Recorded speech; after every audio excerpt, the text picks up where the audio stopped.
Andrew Cunanan's name became synonymous with terror in the late 1990s, as his killing spree across the United States captured headlines and riveted public attention. Cunanan's crimes were as shocking as they were brutal, culminating in the high-profile murder of fashion icon Gianni Versace. His life and death remain a chilling reminder of how a descent into violence can unfold. Born on August 31, 1969, in National City, California, Andrew Cunanan was the youngest of 4 children in a Filipino-American family. Known for his intelligence and charm, Cunanan appeared destined for success, but his life took a dark and dangerous turn as he matured. Despite attending the prestigious Bishop School in La Jolla, California, and showing early academic promise, Cunanan's adulthood was marked by deceit, manipulation, and a relentless desire to live beyond his means. His criminal path began to emerge in 1997. On April 27, 1997, in Minneapolis, he brutally murdered his friend Jeffrey Trail, beating him to death with a hammer. The following day, Cunanan shot and killed another close friend, David Madsen.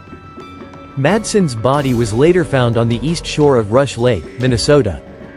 This murder marked the beginning of a nationwide manhunt for Cunanan, who quickly became one of the FBI's 10 most wanted fugitives. Fleeing Minneapolis, Cunanan arrived in Chicago.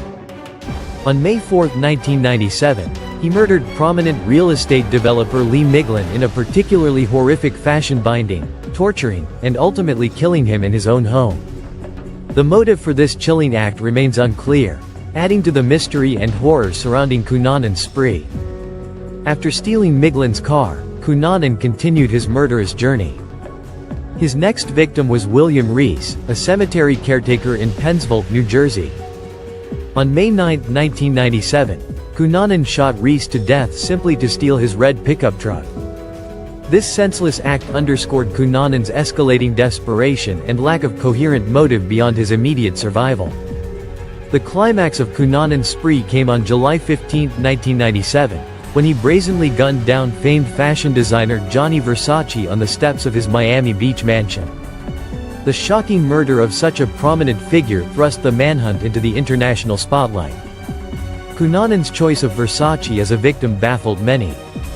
Was it a personal vendetta? Or a calculated move to achieve notoriety? Theories abounded, but no definitive answers emerged. Despite the massive manhunt, Cunanan managed to evade capture for 8 days after Versace's murder. On July 23, 1997, law enforcement finally tracked him to a houseboat in Miami Beach. But before he could be apprehended, Cunanan took his own life with the same handgun he had used in his killing spree. Andrew Cunanan's life and crimes have since been the subject of intense analysis and speculation. Many have pointed to his troubled psyche marked by narcissism, a desperate need for validation, and an inability to achieve the success he so desperately craved. His spree, which mixed personal vendettas with random violence, left behind a trail of grief, fear, and unanswered questions. Even after his death, Cunanan's motives and the full extent of his psychological issues remain subjects of intrigue.